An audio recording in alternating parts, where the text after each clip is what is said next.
భారత్ మరో దాడికి సిద్ధమవుతోంది. మరో 12 ఉగ్రవాద స్థావరాలు టార్గెట్గా భారత్ వ్యూహరచన చేస్తోంది. పాకిస్తాన్ ప్రేరేపిత ఉగ్రవాదం సమూలంగా రూపుమాపే యోచనలో భారత్ ఆలోచన కనిపిస్తోంది. పాకిస్తాన్ పీఓకేలో 21 ఉగ్ర స్థావరాలను గుర్తించారు. ఆపరేషన్ సింధూర్లో 9 స్థావరాలను భారత్ నేలమట్టం చేసింది. మిగిలిన 12 స్థావరాలే టార్గెట్గా ప్లాన్ చేస్తోంది. భారత్ భవిష్యత్ దాడులపై పాకిస్తాన్ వణికిపోతోంది.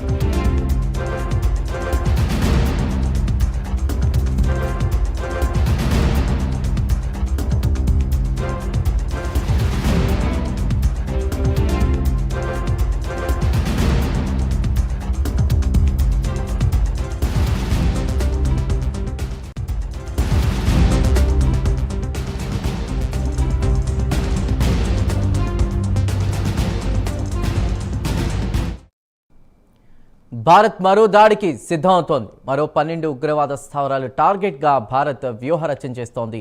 పాకిస్తాన్ ప్రేరేపిత ఉగ్రవాదం సమూలంగా రూపుమాపే యోచనలో భారత్ కనిపిస్తోంది. పాకిస్తాన్ పీఓకేలో 21 ఉగ్ర స్థావరాలను గుర్తించారు. ఆపరేషన్ సింధూర్లో 9 స్థావరాలను భారత్ ఇప్పటికే నేలమట్టం చేసింది. మిగిలిన 12 స్థావరాలే టార్గెట్గా ప్లాన్ చేస్తోంది. భారత్ భవిష్యత్ దాడులపై పాకిస్తాన్ ఒడిగిపోతోంది. ఈ అంశంపై మన వివరాలు మా ఇన్పుట్ ఎడిటర్ రాజేంద్ర అందిస్తారు. ఆపరేషన్ సింధు 2.0 పై అప్డేట్స్ ఏంటి రాజేంద్ర? ఖచ్చితంగా ఏదైతే మొన్న అర్ధరాత్రి ఉగ్ర శిబిరాలపై భారత్ మెరుపు దాడి చేసిన తర్వాత పాకిస్తాన్ కూడా అలర్ట్ అయిందని చెప్పవచ్చు. ఇప్పటికే ఏదైతే నియంత్రణ రేఖ వెంబటి ఉన్నటువంటి ప్రాంతాల్లో వారు కూడా కవ్వింపు చర్యలు పాల్పడుతున్నారు. పూంచ్ సెక్టార్లలో కూడా సియాచిన్ పూంచ్ ఈ సెక్టార్లలో కూడా ఇప్పటికే రాత్రి నుంచి వారు కూడా కాల్పులకు తెగబడుతున్నారు. దీనికి ధీటుగా భారత సైన్యం కూడా వారికి సమాధానం చెబుతుంది. మరోవైపు ఏదైతే జలంధర్, అమృత్సర్ అటువంటి ఎయిర్పోర్ట్లో కూడా ఆ ఏరియా ఉన్నటువంటి ఆ ఏరియాలో కూడా ఇప్పటికే మన ప్రభుత్వం అలర్ట్ చేసింది. ఇప్పటికే అక్కడ ఉన్నటువంటి ప్రజలు కూడా నియంత్రణ రేఖ వెంబటి అయితే ఉన్నారో అక్కడ ఉన్నటువంటి స్థానికులను కూడా సురక్షిత ప్రాంతాలకు తరలించి ఏర్పాటు ఇప్పటికే చేస్తున్నారు. మరోవైపు ఏదైతే పాకిస్తాన్ ఆర్మీ దాడులు చేస్తుందో వారి ధీటుగా సమాధానం చెప్తున్నది. మరోవైపు వైమానిక దాడులు చేసేందుకు కూడా నిన్న వారు సిద్ధం చేసుకున్నారు. కానీ భారత్ ఏదైతే అప్రమత్తమైందో దాన్ని చూసి భయానికి వారు దాన్ని విరమించుకున్నట్టుగా మనకు స్పష్టంగా తెలుస్తుంది. అంటే మనతో తట్టుకోలేని పరిస్థితిలో ఉన్నా కానీ పైకి మాత్రం ఖచ్చితంగా దాడులు చేస్తామని చెప్పేసి వాళ్ళు ప్రకటనలు చేస్తున్నారు. ఈ నేపథ్యంలో భారత్ కూడా అలర్ట్ అయింది. ఇప్పటికే ఆపరేషన్ సింధూర్ పేరు మీద ఇప్పటికే ఉగ్రముఖులను శిబిరాలు నేలమట్టం చేసే నేపథ్యంలో మరో దాడికి ఆపరేషన్ సింధూర్ 2.0 కూడా సిద్ధమవుతున్నట్టు మన సమాచారంగా తెలుస్తుంది. ఇప్పటికే ఉగ్ర శిబిరాలు మొత్తం కూడా పాక్ ప్రాంతంలో అదేవిధంగా నియంత్రణ రేఖమైన ప్రాంతాల్లో మొత్తం కూడా 21 ఉగ్ర శిబిరాలు ఇక్కడ ఏర్పాటు చేసినామని తెలిసింది. మొన్న జరిగినటువంటి ఆపరేషన్ సింధూర్లో 9 కీలకమైనటువంటి స్థావరాల మీద మెరుపు దాడి చేసింది. దీంట్లో ప్రధాన సంస్థలు కూడా నేలమట్టమైన దాంట్లో ఇప్పటికే సుమారు 100 మంది పైగా ఉగ్రవాదులకు సంబంధించి వారు మృతి చెందినట్టుగా మనకు తెలుస్తుంది. అయితే మిగతా ప్రాంతాల్లో 12 స్థావరాలు ఉన్నాయి. వాటి మీద కూడా ఇప్పటికే అటాక్ చేసేందుకు సిద్ధమవుతుందో మనకు తెలుస్తుంది. ఏదైతే మా వైపు కవ్వింపు చర్యలు పాల్పడుతుంది వారు దాడులు తెగబడుతున్న నేపథ్యంలో భారత్ కూడా ఒక కఠిన నిర్ణయం తీసుకోబోతున్నట్టు కూడా మన సమాచారంగా తెలుస్తుంది. ఎందుకంటే టార్గెటెడ్గా 30 నిమిషాల లోపే కీలక స్థావరాలు నేలమట్టం చేసే నేపథ్యంలో మరోసారి దాడి చేసి ఉన్నటువంటి ఉగ్రమూకలు మొత్తం కూడా దీన్ని సమస్యపోవాలి.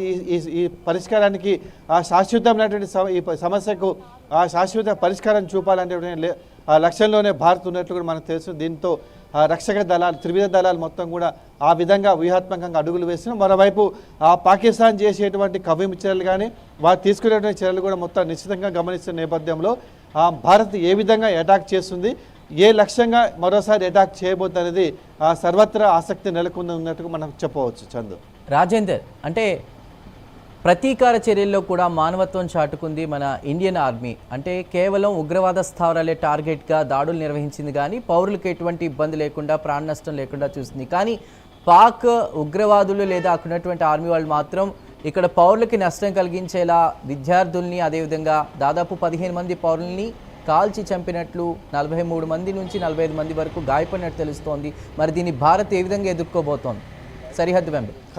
ఖచ్చితంగా మనం ఏదైతే పెహల్గాంలో ఉగ్రమూకలు 26 మంది పర్యాటకులను పుట్టబెట్టుకున్న తర్వాత ప్రధాని నరేంద్ర మోడీ ఒకటే సందేశం ఇచ్చారు.